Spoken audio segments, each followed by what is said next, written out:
ফাইরা লাইবেন সিরা লাইবেন খাইয়া লাইবেন দইরা লইয়া এরপর দেখছেন কয়বরের ভিত্তে ফানি আজকে আত্মীয় স্বজন নাই, আজকে আত্মীয় স্বজন নাই, বন্ধু বান্ধব নাই, বাই নাই, কেউ আয় না, কয়বরের ভিত্তে ফানি। তো এইটাই কই যারা এই দুনিয়ার মধ্যে জোর জুলুম দেখান, মানুষের জায়গা সম্পত্তি জোরে লিখে লইয়া লাইছেন, বোনের সম্পদ দেন না, ভাইয়ের সম্পদ দেন না, বাগিনা করে ঠকাইছেন, বাচিজা করে ঠকাইছেন, হ্যাঁ উদ্দেশ্য কথাটা কই এই জায়গাতে আইবেন তো, আইতেন না?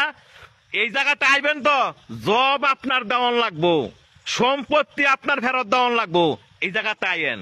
দেখছেন কয়বরের ভিত্তে ফানি, আপনি একলা গরম, আপনারা দেখার মতো কেউ নাই, আত্মীয় স্বজন নাই, কয়বরের ভিত্তে ফানি, যে সম্পদের লেগে এত ফাড়াফাড়ি করে বাইরে খুন করে লাইছেন, এই জায়গাতে আইয়েন, এর হিসাব কিন্তু দিতে হইব। যারা মানুষে বিনা কারণে ফিটাইছেন, মানুষে বিনা কারণে শরম দেন এবং মানুষ টিটকারি করেন, এই জায়গাতে আইয়েন, আড্ডি মাংস সব ফেরা লাইব। দেখছেন অবস্থা, কইও না বন্ধু বান্ধব, কইও না ফাড়াবসি, কইও না নেতা, কেউই না, আপনার একলা জবাব দিতে হবে। আপনি দুনিয়াতে কয়দিন থাকবেন, আপনার মরণ দোয়াছ, এই জায়গাতে আপনার আসতে হবে। তবে যারা জোর দেখান না।